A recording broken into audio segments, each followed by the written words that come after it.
Bueno, hola, ¿qué tal? Bienvenidos a la nueva clase y hoy abordaremos Egipto, una de las civilizaciones antiguas que más nos ha fascinado y creo que más nos fascina a todos los historiadores o amantes de la historia. En un principio nos tenemos que ubicar en África, ¿sí? La zona en el noreste donde se encuentra el río Nilo. En ese sector es una zona que nosotros vamos a observar como desértica. Pero ese desierto se ve interrumpido por un río, ¿sí? Un río que viene desde muy al sur, ¿sí? Proviene de un lago que luego de una colonización le pusieron lago Victoria, pero que bueno, en todo caso tendría que tener otro nombre, quizás un nombre más original. Y de ese lago se desprenden, bueno, ciertas ramificaciones, ciertos ríos, y uno de ellos se va a ir transformando en el río Nilo. Y de repente interrumpe en una zona desértica. Y en esa zona desértica lo que hace el río Nilo es transportar ciertos sedimentos que lo que hacen es que una vez que tocan el suelo lo fertilizan. Así que la franja del río Nilo es extremadamente fértil. Lo que hace para las personas de esa época que vivían en la antigüedad, lo que la hace un milagro. Por eso para ellos su civilización va a verse orientada por el río Nilo. Sus religiones, sus festividades van a verse orientadas y van a tener como centro el río Nilo porque es el que les va a dar vida. Y es cierto, uno viene caminando en el desierto, se encuentra con una semejante franja fértil y agua potable y todo, y bueno, no entiende qué estaría sucediendo. Básicamente los egipcios tienen 3 etapas del año, ¿sí? Cada etapa son 4 meses, así que tienen un calendario tenían en la antigüedad un calendario de 12 meses. El primero tenía que ver con la inundación. El río Nilo se inundaba, ¿sí? Se ensanchaba, ¿sí? Entonces no tenías que vivir en el costadito del río porque te ibas a ahogar. Luego de esa inundación, los próximos 4 meses, la segunda etapa del año, lo que se va a realizar es que el río Nilo vuelve a su cauce original, dejando el suelo fértil. Ahí empezaban las personas a cultivar, a tirar las semillas y demás. Y luego la última etapa sí tiene que ver con que esos frutos ya, ese cultivo ya dio sus frutos y ahí están las personas recolectando todo en la tercera etapa antes que se vuelva a inundar. Así que como veremos, el río Nilo hasta digitaba el ritmo de vida, el ciclo lectivo de, ¿cómo se llama?, de la sociedad. Básicamente tenemos algunas etapas de Egipto que no las vamos a estudiar ahora, pero bueno, Egipto habría aparecido fácil 2900 a.C. Para el año 1000 a.C. tendríamos una invasión extranjera. Egipto va a seguir funcionando, pero quizás ya con una cultura completamente sincretizada, es decir, en contacto con cada vez más culturas. Nosotros nos vamos a basar en una época de esplendor egipcia y vamos a ir tomando distintos momentos de estos 1900 años. Como ustedes saben, las culturas van cambiando en este lapso de 1900 años, no van a tomarse no van a quedarse así pétreas donde estaban, sino que van a ir modificando. Es por eso que hay tanto lío con el tema de los dioses. De repente va a salir un libro donde el dios, si quisieras investigar, donde el dios más poderoso es Ra. Y después vas a encontrar otro libro donde el dios más poderoso o el más importante era Tot. Bueno, porque son 1900 años donde van a ir cambiando. Yo voy a tomar algunos tópicos sin algunas fechas, qué sé yo, pero sin... Puede tomar algunas fechas, pero sin, digamos, variarlos tanto con la cantidad de años, ¿sí? En un principio ellos creen que después de esta vida, después de la muerte, hay un más allá, ¿sí? Nuestro cuerpo humano, ¿sí?, es un envase, como si fuera un frasquito que adentro porta el Ka, que sería la energía vital, una especie de alma. Ese K, en un mecanismo medio extraño, va, ¿sí?, al más allá, pero ingresa primero a un juicio, un denominado juicio de Osiris, ¿sí? En ese juicio de Osiris se va a pesar el corazón de tu alma con una pluma. Las dos cosas tienen simbolismo, esto si lo explico mucho, nos vamos a estar tranquilamente toda esta clase hablando del juicio de Osiris. Pero básicamente el corazón de tu alma con una pluma. Si el corazón pesaba un poquito más de la pluma, que tiene un significado, la pluma justo es una pluma que para ellos significa el equilibrio, el mat, así que bueno, es más complejo que esto, pero bueno, si el corazón pesaba un poquito más, ibas a ser devorado eternamente o vaya a saber qué te pasaba. No pasabas al más allá. Tenía que tener una vida en balance. Entonces, esto lo que hace es que la educación egipcia lo que busca es formar personas que el día de mañana pasen el juicio de Osiris. Entonces, en este libro de los muertos, ¿sí? Que son una especie de escritos, ¿sí? Unos papiros, unos escritos que le dejaban a las personas que fallecían. En tu sepulcro te dejaban algunos rollos de estos escritos y ellos creían que el Ka se despertaba del cuerpo, agarraba el rollo, ¿sí? Y se llevaba un discurso ya hecho para decir en el juicio de Osiris, ¿sí? Para que no te olvides nada.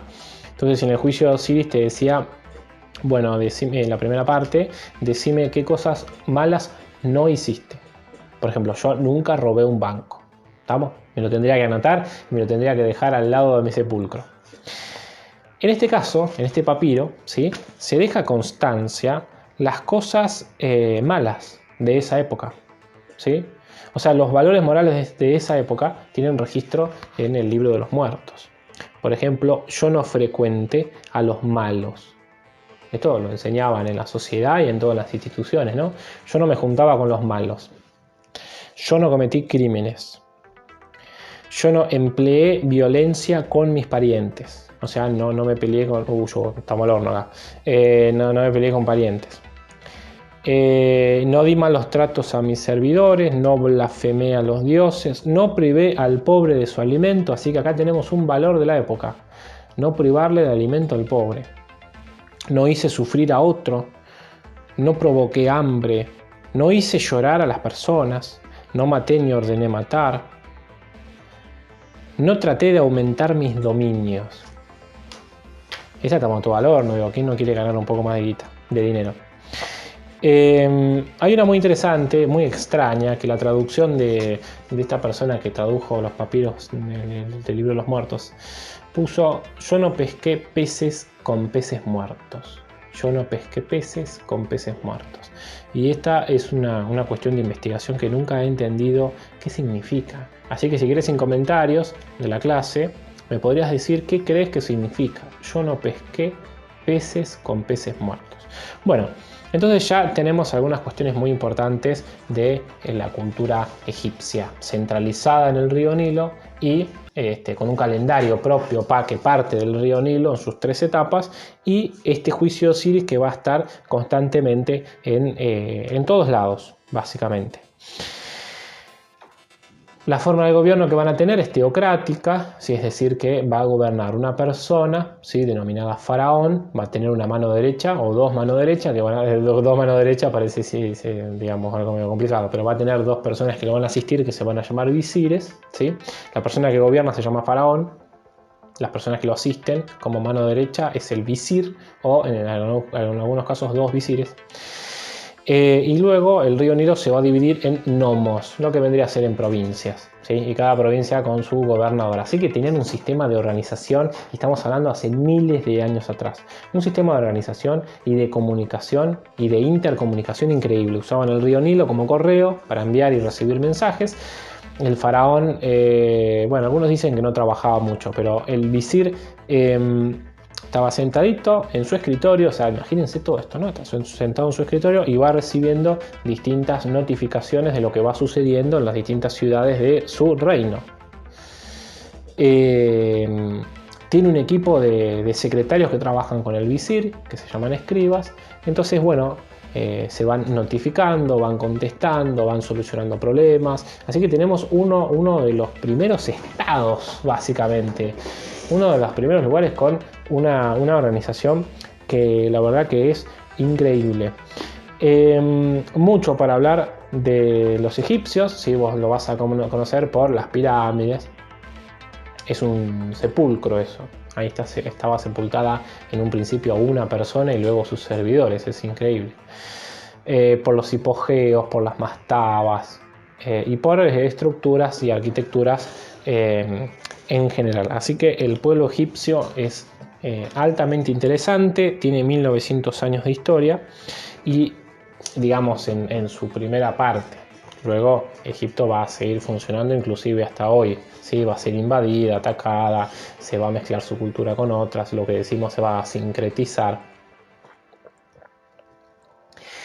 Y en la próxima clase vamos a estudiar bien el modelo educativo. Esto es una clase introductoria, pero en un principio hay un mito, una narración celestial, mitológica, que explica un poco la mirada que tenían los egipcios en determinada época sobre la humanidad. Resulta que en Egipto estaban las personas gobernadas por el dios Ra. Había paz y tranquilidad. Sin embargo, luego de esa paz y de esa tranquilidad, los seres humanos empiezan a sentir codicia, soberbia, ganas de tener dinero, poder y celos porque gobernaba Ra. Entonces lo que van a hacer es una especie de golpe de estado o revolución. Lo echan a Ra. Algunas otras narraciones van a decir que Ra lloró, ¿sí? Y se fue. Empiezan a gobernar los seres humanos y bueno, aparecieron muchas cuestiones negativas de la humanidad. Guerra civil, rebelión, asesinatos. Y bueno, decide Ra en ponerle fin a la humanidad. Matar a la humanidad, listo. Me arrepentí. Los vamos a matar. Y luego suceden algunas cuestiones que lo que hacen es que Ra se termine más o menos arrepintiendo. Nunca más va a querer volver al río Nilo. Pero no lo va a matar. Entonces, esto nos dice mucho sobre qué mirada tenían los egipcios sobre ellos mismos. Por ejemplo, si nadie gobierna es un descontrol. El ser humano en el fondo es malo. El ser humano en el fondo es violento. El ser humano en el fondo es soberbio y quiere más poder. El ser humano vivía tranquilo pero destruyó todo. Bueno, hay un montón de análisis que podríamos hacer a partir de esto. Y todo esto que yo estoy comunicando se va a llevar al mundo de la escuela. ¿Sí? Todo esto se va a llevar al mundo de la escuela. En la escuela van a aprender entonces valores para que los jóvenes puedan pasar el juicio de Osiris y al mismo tiempo van a tener un montón de aprendizajes tales como la astronomía, ciencias naturales, historia, escritura y mucha, pero muchísima matemática. Ahora, esta mirada del ser humano como salvaje, bueno, fíjate vos cómo repercute en el modelo educativo, pero esto lo veremos en la próxima clase. Una frase de una persona de la antigüedad egipcia va a decir lo siguiente, ¿sí? Está narrado en este libro. La oreja de un muchacho se encuentra en su espalda y escucha cuando se la golpea. Lo que podemos resumir en la oreja del estudiante está en la espalda. ¿Qué significa esto? La estudiante te va a empezar a escuchar cuando le pegues. Esto es tremendo, ¿sí? Entonces esto se entiende una educación que yo considero más atractiva que la de Sumer, si bien estamos comparando culturas, pero que mantiene la cuestión del azote y de la violencia. Tenemos de todo. Hay un señor grande que le va a decir a una persona en Egipto: mirá lo que te digo. Cuando tenía tu edad, estaba encerrado en un bastón. El bastón es el que me domesticó. ¿Sí? Una persona anciana le está diciendo a un joven, ¿sí? A mí me pegaban mucho con el bastón. El bastón me domesticó. Así permanecí durante 3 meses atado en el suelo del templo mientras mis padres se encontraban en el campo con mis hermanos y mis hermanas. Bueno, esto no creo que lo hayan dejado efectivamente 3 meses en el suelo, así que puede ser un poco metafórico, como que estaba atado a tener que estudiar. El bastón solo me abandonó cuando mi mano se volvió hábil. Me dejaron de pegar cuando empecé a hacer bien la tarea. Bueno, tremendo la escuela egipcia. Va a ser muy interesante, van a desarrollar una educación, unas matemáticas muy interesantes. Yo, si quieren, les puedo dejar un video, se los voy a mandar a la clase, y en ese video ustedes van a encontrar cómo multiplicaban los escribas. Y después les voy a comentar por qué tenían que multiplicar tanto. Así que bueno, espero que les haya gustado, les mando un saludo grande, nos veremos en la próxima clase.